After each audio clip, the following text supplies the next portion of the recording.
primer lugar, quiero agradecer al Instituto Nacional de Teatro y a la UNIMA Argentina por esta oportunidad que me dan de participar en este interesante programa sobre el teatro y en este caso el teatro de títeres y su vínculo con las niñas y los niños. Yo soy Daniel Di Mauro, integrante del Teatro de Títeres La Pareja junto con mi esposa, Estrella Malavé, venezolana.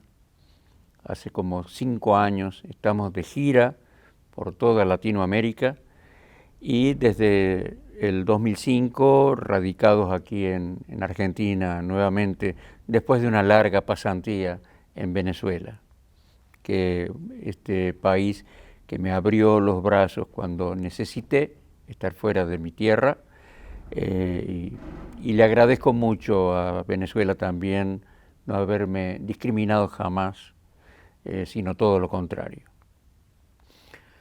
Yo recuerdo cuando era niño, con mi primo el Quique, el Enrique Di Mauro, veíamos a nuestros padres trabajando con los títeres. Los extrañábamos porque ellos viajaban mucho, viajaban permanentemente porque habían organizado una disciplina muy estricta de trabajo, pero los teníamos con nosotros en 2 oportunidades cada año.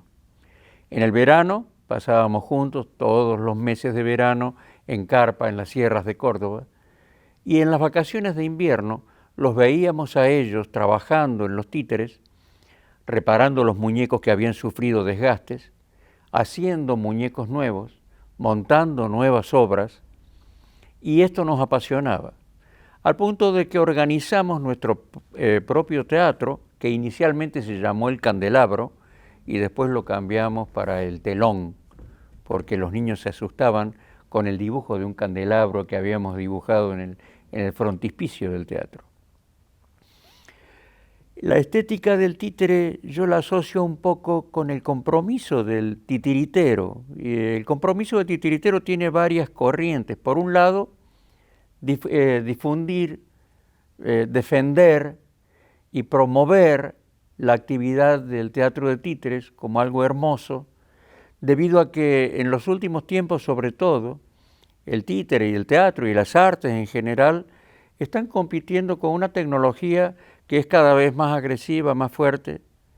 Los niños le dedican cada vez más tiempo a las pantallas, sea tableta, teléfono, computadora, televisión o lo que sea, y se van olvidando un poco de aquellas cosas que nos convocaban cuando nosotros éramos niños, jugar a las bolitas, al trompo, al valero, a las quemas con los trompos, al teatro, a la pelota, en fin, tantas cosas que hacíamos y que eran muy importantes en su momento, el trabajar en equipo, el compartir. En este momento la pantalla propone prácticamente autistas y en ese sentido los titiriteros tienen el compromiso de difundir y de llevar adelante sus proyectos con la idea de convocar a los niños a una actividad colectiva. Por otro lado, el titiritero es un dador de afecto y, aunque suene extraño, yo comparo el amor que el titiritero le profesa a su público con el amor que la madre le ofrece a su hijo. Y no hay nada más importante en el crecimiento de un niño que el amor que pueda darle su madre, su padre y la gente que lo rodea de alguna manera. Muchas veces el titiritero arma el teatro y está cansado o está enfermo y le cuesta, le duelen las articulaciones, arma el teatro con desgano, con frío tal vez, pero cuando empiezan a llegar los niños del público, cuando se empieza a llenar la sala con el público, con la gente, hay algo, una fuerza inmanente que entra en él y que lo hace olvidarse de todo y entregar lo mejor de sí para vincularse con ese público maravilloso.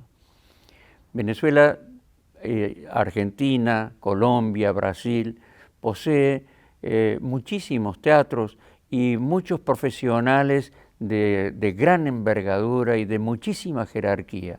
Nosotros aquí en Argentina hemos tenido la suerte de tener a unos cultores que en su momento ofrecieron una dramaturgia, digamos, un plano, un terreno fértil para el crecimiento de la profesión.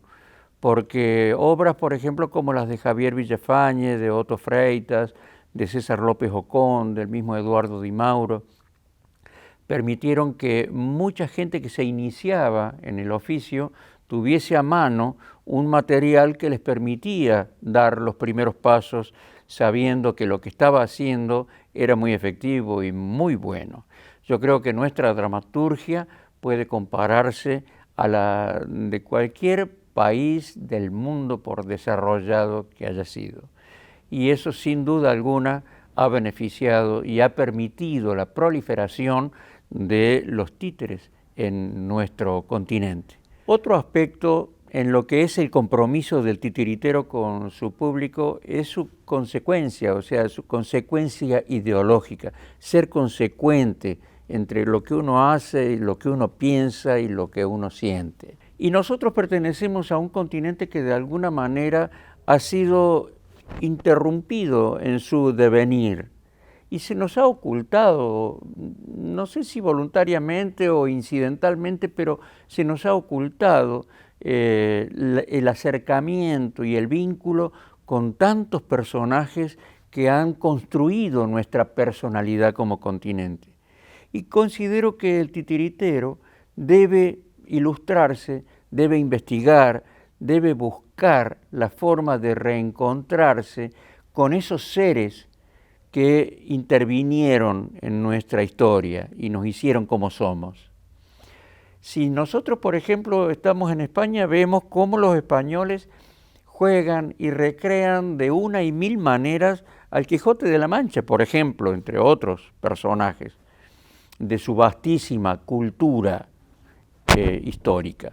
Si estamos en Inglaterra, vemos que el Hamlet se hace de una y mil formas, se recrea, y en Alemania será el Fausto, y en muchos lugares se apuesta, se juega, se recrean los personajes que hacen a su identidad. En cambio, nosotros tenemos una cultura eurocentrista y nos interesan más los dramaturgos y las historias, la mitología griega o romana, sin apreciar la vastísima, lo fecundo que es nuestra cultura ancestral. En una época, en Venezuela, recuerdo en los primeros años de la Revolución Bolivariana, nos preguntábamos los titiriteros cuál era la manera más idónea de incorporarnos a este proceso de cambios. Y no faltaban los que decían que teníamos que hacer panfletos con nuestras historias porque era lo que requería el proceso de cambios. Otros opinaban todo lo contrario, decían que en la obra de arte no podía incluirse temas relacionados con lo mundano, con la política y con la política partidista y estas cosas. Pero después de mucha reflexión, después de muchas conversaciones, llegamos a la conclusión de que la mejor manera de comprometernos los titiriteros con un proceso positivo de cambios era reencontrarnos con lo que somos, aportar al sentimiento de identidad y de pertenencia con nuestro suelo. Y empezamos a buscar, a indagar cuáles eran los personajes que podían llevarse a la escena sin tratar de reivindicarlos ni de rescatarlos del olvido, simplemente jugando con ellos, para que la gente entienda y vea lo que muchas veces fue una vida llena de sacrificios y de entrega a la causa libertadora de nuestro continente y demás, y que la historia los fue borrando.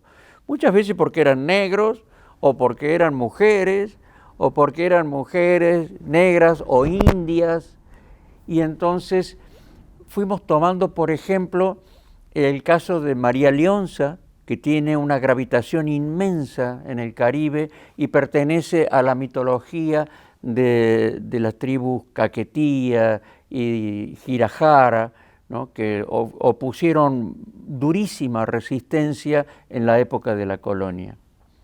Está el caso de Luz Caraballo, andina.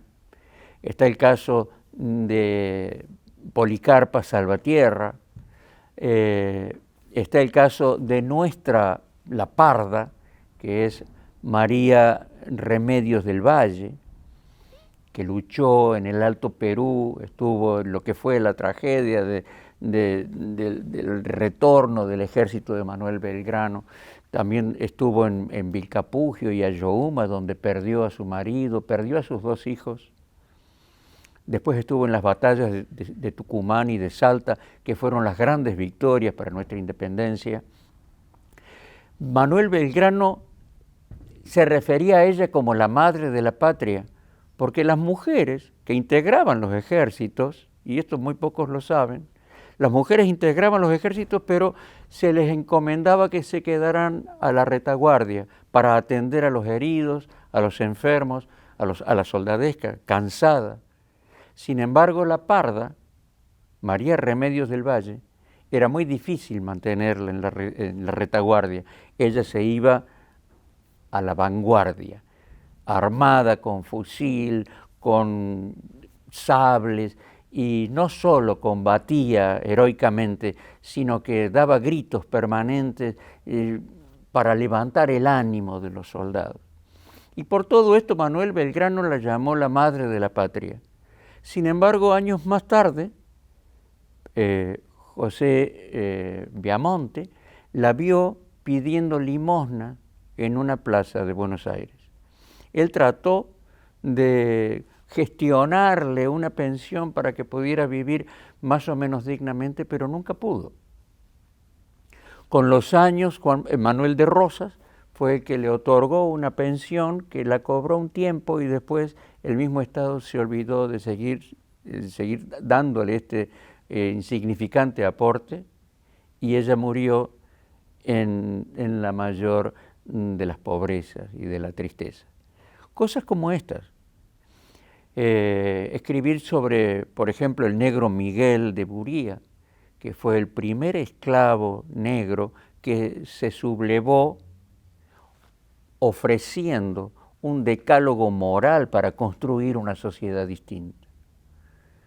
No hay en el mundo un caso semejante. Las sublevaciones eran sublevaciones, y los negros que eran esclavos y que se sublevaban lo que querían era desaparecer, borrarse. Pero tenemos en el negro Miguel de Buría un caso muy excepcional que la historia no lo registra. Y el primer punto del decálogo era que todos los que habitaban esa ciudadela fortificada tenían los mismos derechos, porque todos eran iguales a los ojos de Dios. Hablaba de igualdad. También el sabio Manaure, tantos personajes que componen nuestra geografía humana y que están en el olvido. Y que los titiriteros tenemos el compromiso de estudiarlos, de jugar con ellos, de recrearlos, de ponerlos en escena, que la gente los juzgue. El mundo tiene que confiar en los titiriteros. Así como confiamos de esa madre de la cual hablaba recién, que ama a su hijo. No importa que sea pedagoga, que sea psicóloga, socióloga o lo que sea, que ame a su hijo.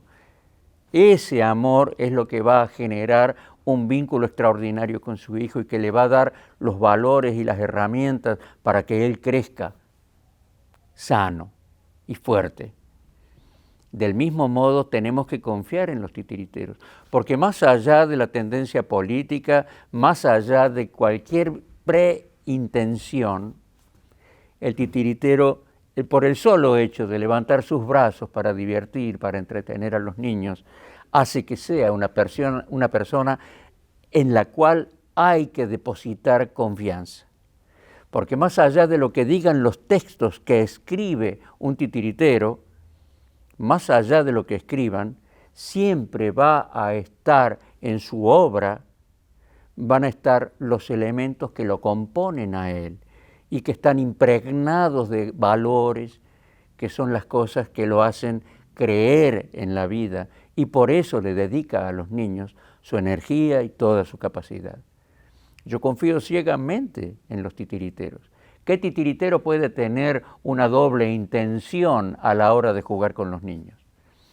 Evidentemente, si eligió esta profesión es porque quiere vincularse con el mundo a través del arte y hay que confiar ciegamente en él. Después de la Segunda Guerra Mundial, a principios de los años 50 del siglo pasado, la UNESCO, que es el brazo cultural de la ONU, propuso al títere para que sea incorporado en todos los niveles de educación. Esto, por un lado, generó mucho espacio para la acción, para el trabajo de los titiriteros. Pero obviamente no había tantos titiriteros como la necesidad exigía. En Argentina había miles de escuelas y en esa época, en los años 50, habría 15, 20 agrupaciones de titiriteros. Entonces lo frecuente fue que no se hiciese con criterio el trabajo de incorporar al títere en el salón de clase. Yo mismo, que estudié la primaria y la secundaria en el Colegio Agustín Garzón Agulla, la Escuela Normal Superior, que era un proyecto novedoso de doble escolaridad, en un momento teníamos talleres de creatividad en las tardes y una de las tantas materias que yo tomé que eran optativas fue títeres. Y recuerdo perfectamente que la maestra de títeres no tenía la menor idea. Yo ya sabía hacer títeres, porque como comenté anteriormente, con mi primo hacíamos títeres desde muy niños. Pero la maestra compró muñecas, le sacó la cabeza, le pintó bigotes, nos hacía decir fragmentos de los discursos de San Martín, de Mitre, etc. Recuerdo que para el Día de la Independencia o el Día de la Bandera se armó un teatro grande en el escenario del colegio y ella con una regla nos pegaba si nos olvidábamos de los textos y estábamos expuestos, ahí eran todos los compañeros en el salón, de actos y estaban todas las autoridades, los padres, etc. Era un trauma realmente. Entonces, poco a poco los titiriteros fuimos interviniendo, porque así como había muy pocos titiriteros en aquella época, gracias a estos titiriteros que mencioné hace un rato y a muchos otros, en este momento se puede decir que en Argentina hay más de 10.000 agrupaciones de titiriteros y muchos de ellos son extraordinarios, son excelentes profesionales. Entonces, esta necesidad de algún modo está más asistida. En realidad, el titiritero tiene que defender lo que es la esencia, la naturaleza del títere. Yo defiendo el títere de guante y sé que está de moda en este momento, porque pertenece a una forma tradicional de expresar el arte, y en este momento ahí están los intereses puestos en otras tendencias, digamos. Pero yo defiendo el títere de guante porque considero que que tiene una enorme vitalidad. El solo hecho de que el titiritero tenga que tener el brazo levantado durante 45 minutos hace que cuando escribe un texto para títeres lo deslastre de toda retórica y de toda pretensión literaria. Lo que queda en la escena es la acción dramática pura. Y eso es lo que le da el dinamismo al teatro de títeres tradicional. En este momento está muy de moda el teatro de objetos y podríamos hablar un par de horas sobre esta diferencia entre el teatro de títeres y el teatro de objetos. Lo que el titiritero quiere es precisamente que el títere no sea un objeto, que sea un sujeto de la acción dramática.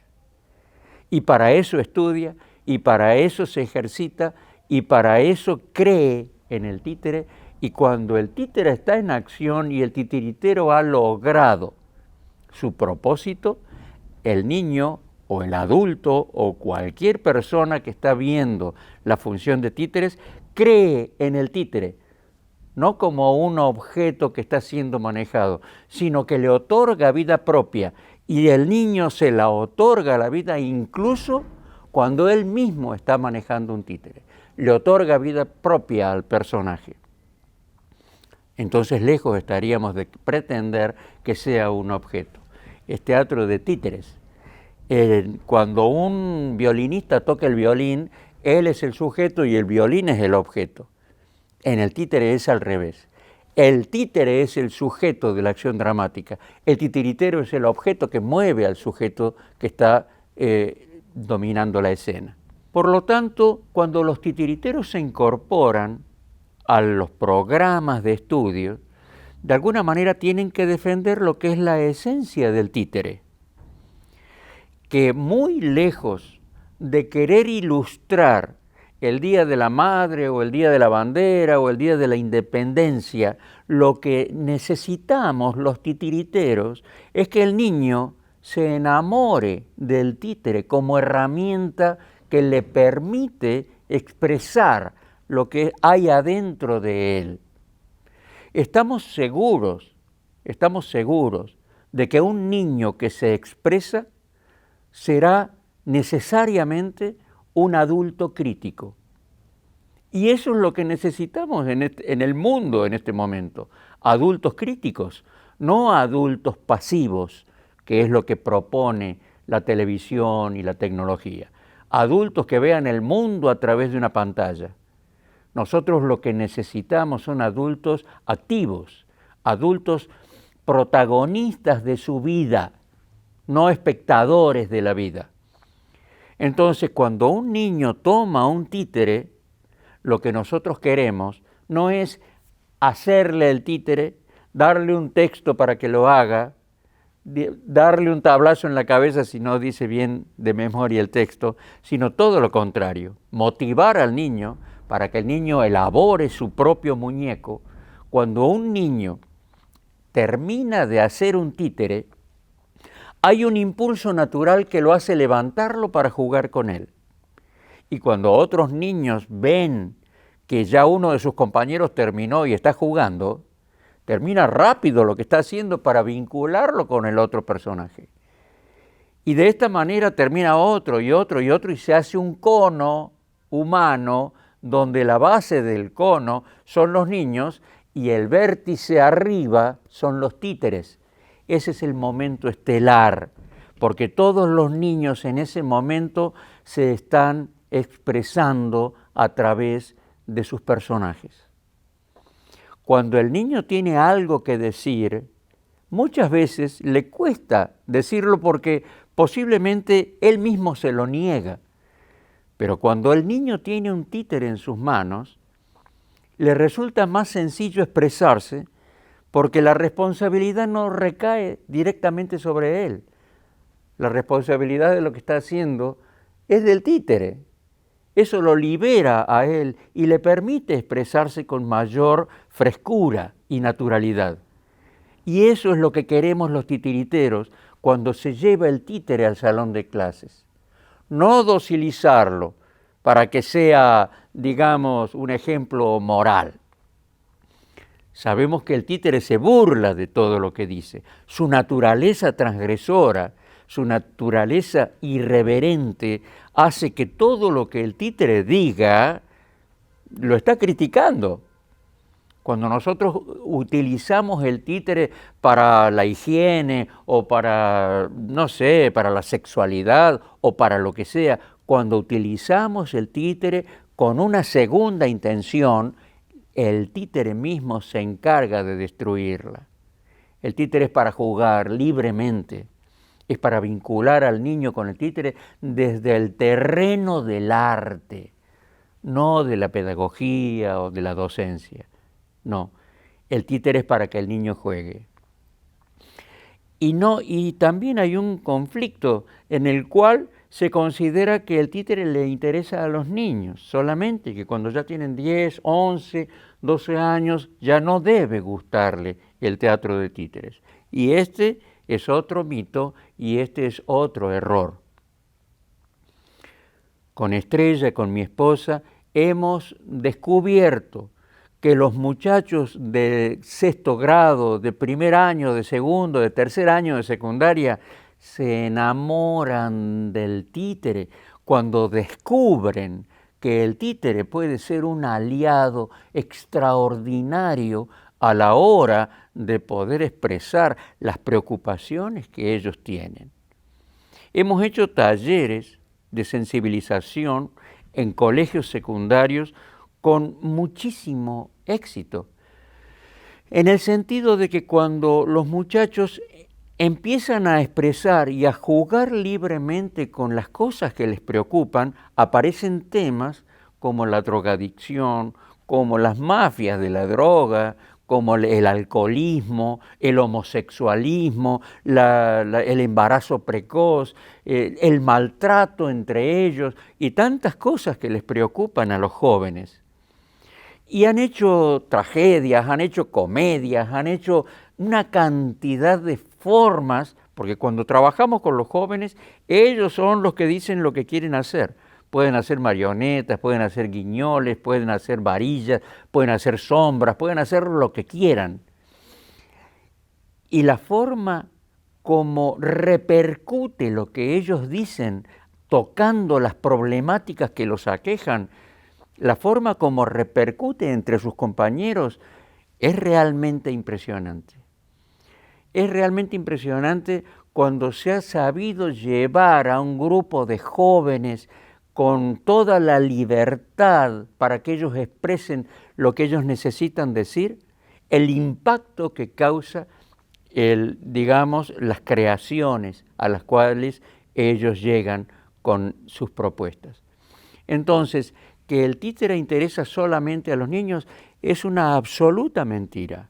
Los títeres son extraordinarios para todas las edades y muchas veces cuando decimos niños nos referimos a cualquier persona desde los 3 hasta los 120 años.